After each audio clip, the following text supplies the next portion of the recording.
sure how frequently I will post new chapters, but we'll take it one day at a time.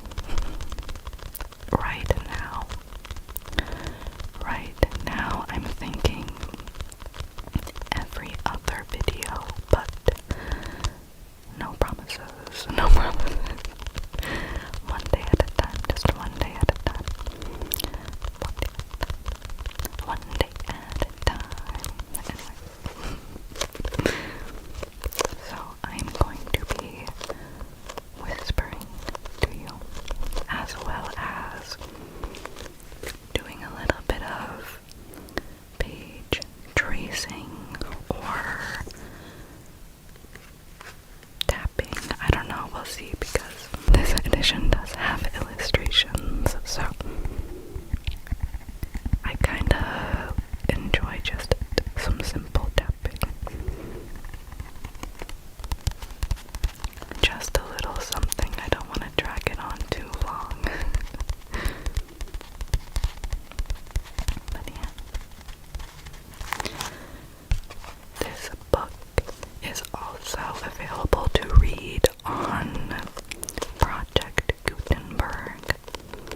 So of course I will link that down below if you would like to read along or just check it out on your own time.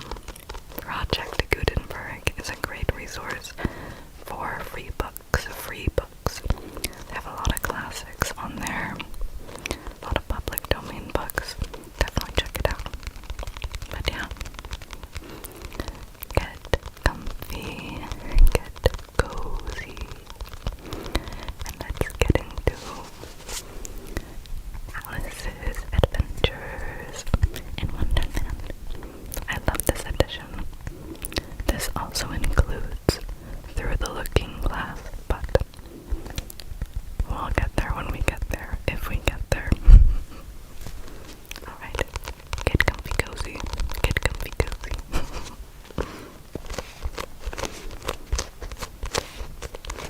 I also have my pom-pom, and I have a Mr. Paddington here as well. They're ready for the bedtime story. Alright, let's see. This has a long introduction. We're just gonna skip through it, okay.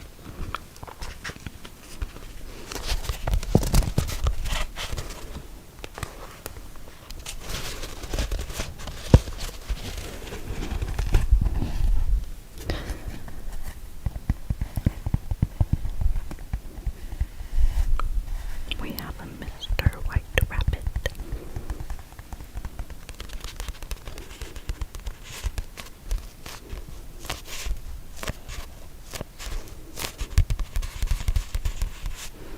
Alrighty. Oh, do you want to see this one as well? This one is quite intricate.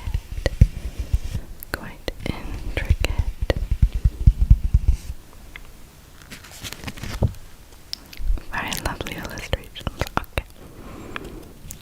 Chapter 1. Down the Rabbit Hole. Alice was beginning to get very tired of sitting by her sister on the bank and of having nothing to do. Once or twice she had peeped into the book her sister was reading, but it had no pictures or conversations in it. And what is the use of a book, thought Alice, without pictures or conversations? So she was considering in her own mind, as well as she could, for the hot day made her feel very sleepy and stupid, whether the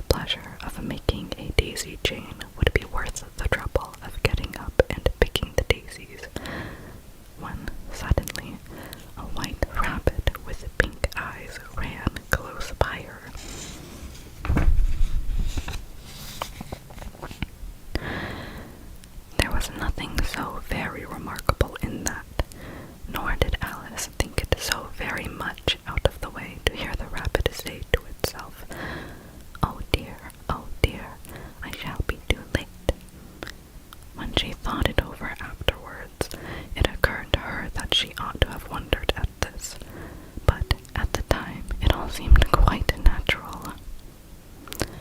But when the rabbit actually took a watch out of its waistcoat and looked at it, and then hurried on, Alice started to her feet, for it flashed across her mind that she had never before seen a rabbit with either a waistcoat pocket or a watch to take out of it, and burning with curiosity, she ran across the field after it, and was just in time to see it pop down a large rabbit hole under the hedge. In another moment, down went Alice after it, never once considering how in the world she was to get out again. The rabbit hole went straight on like a tunnel for some way, and then dipped suddenly down, so suddenly that Alice had not a moment to think about stopping herself before she found herself falling down what seemed to be a very deep well. Either the well was very deep, or she fell very slowly, for she had plenty of time as she went down to look about her, and to wonder what was going to happen next. First, she tried to look down and make out what she was coming to, but it was too dark to see anything. Then she looked at the sides of the wall, and noticed that they were filled with cupboards and bookshelves. Here and there she saw maps and pictures hung upon pegs. She took down a jar from one of the shelves as she passed. It was labeled orange marmalade, but to her great disappointment, it was empty. She did not like to drop the jar, for fear of killing somebody underneath, so managed to put it into one of the cupboards as she fell past it.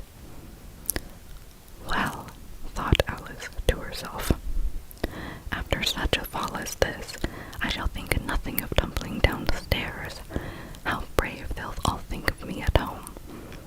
Why, I wouldn't say anything about it, even if I fell off the top of a house, which was very likely true. Down, down, down. Would the fall never come to an end? I wonder how many miles I've fallen by this time, she said aloud. I must be getting somewhere near the center of the earth. Let me see. That would be 4,000 miles down, I think. For, you see, Alice had learned several things of this sort in her lessons in the schoolroom, and though this was not a very good opportunity for showing off her knowledge, as there was no one to listen to her, still it was good practice to say it over. Yes, that's about the right distance. But then I wonder what latitude or longitude I've got to do. Alice had not the slightest idea what latitude was, or longitude either, but she thought they were nice, grand words to say. And we have Alice.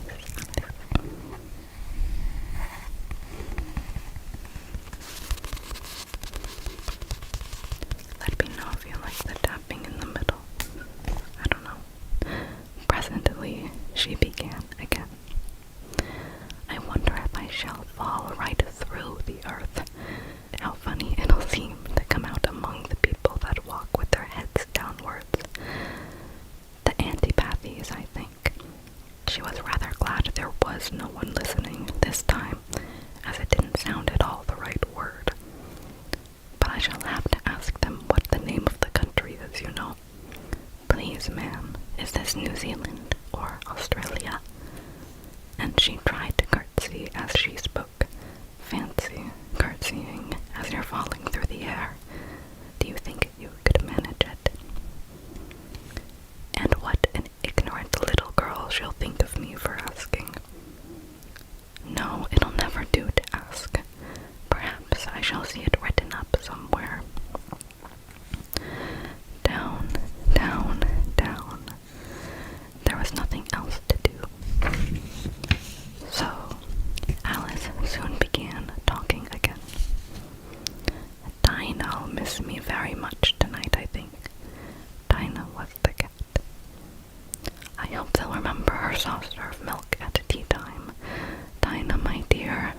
you are down here with me.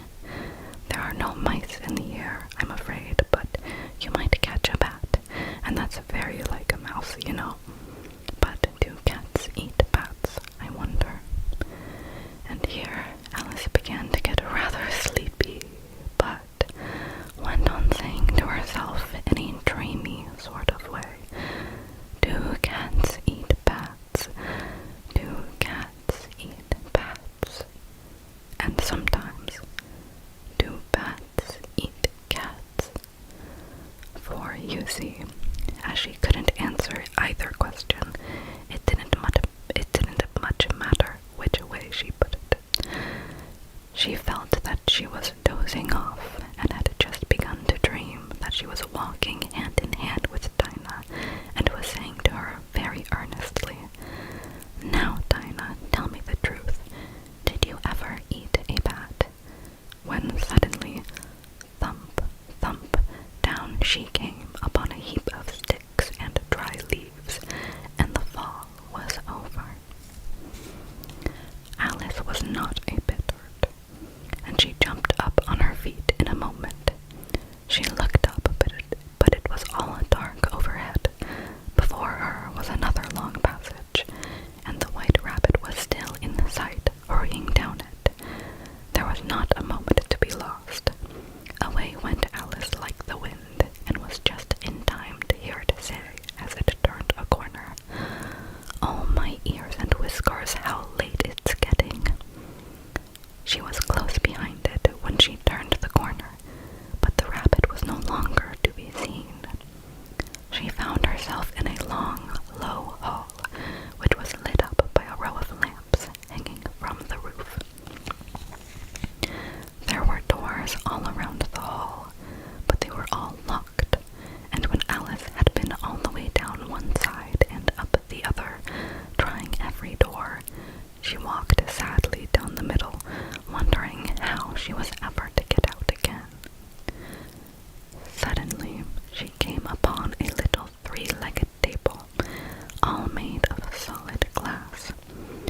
There was nothing on it but a tiny golden key, and Alice's first idea was that this might belong to one of the doors of the hall.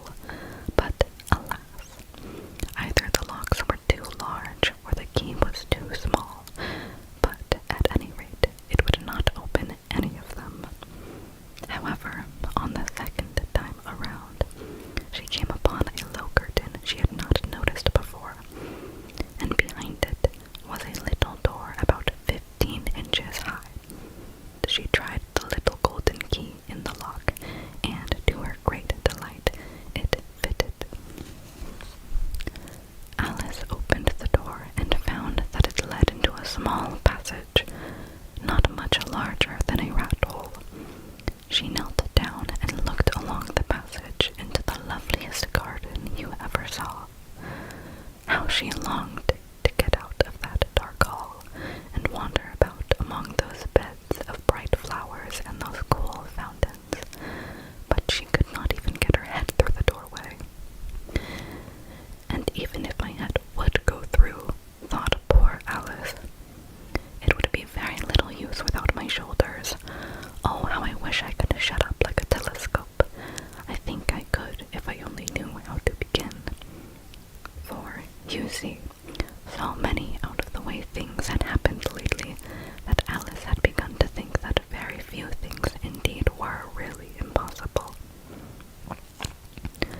There seemed to be no use in waiting by the little door, so she went back to the table, half hoping she might find another key on it, or at any rate a book of rules for shutting people up like telescopes.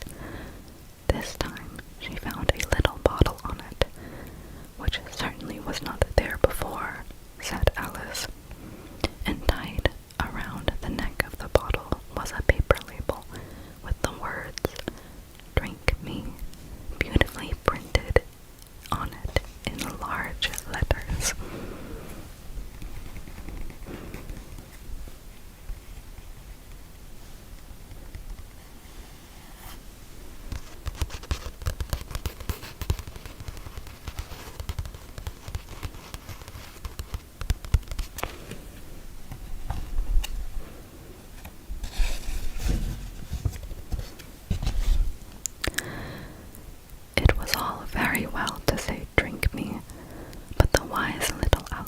not going to do that in a hurry.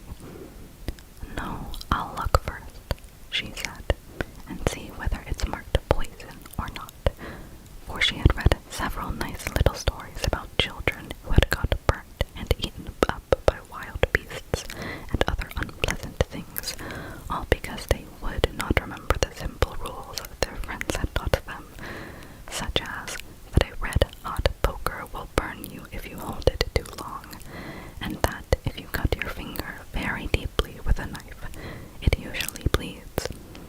And she had never forgotten that if you drink much from a bottle marked poison, it is almost certain to disagree with you sooner or later.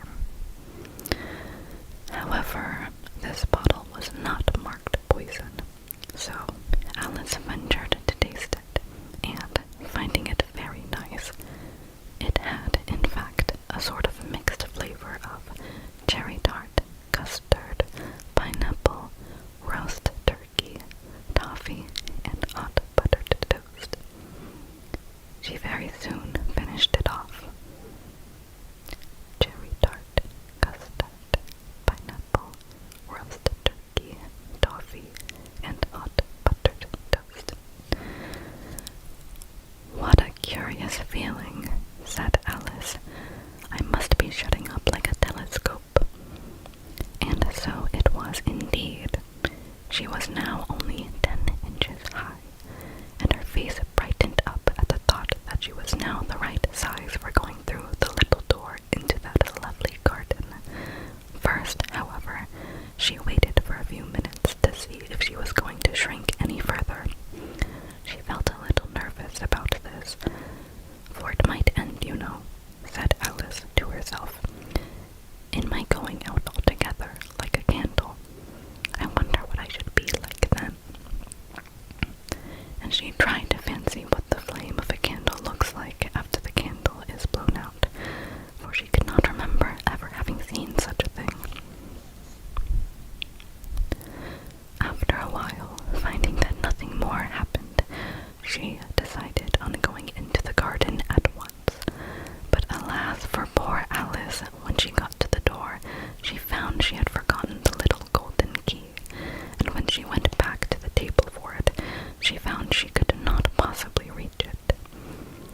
She could see it quite plainly through the glass, and she tried her best to climb up one of the legs of the table, but it was too slippery, and when she had tired herself out with trying, the poor little thing sat down and cried. "Come, there's no use in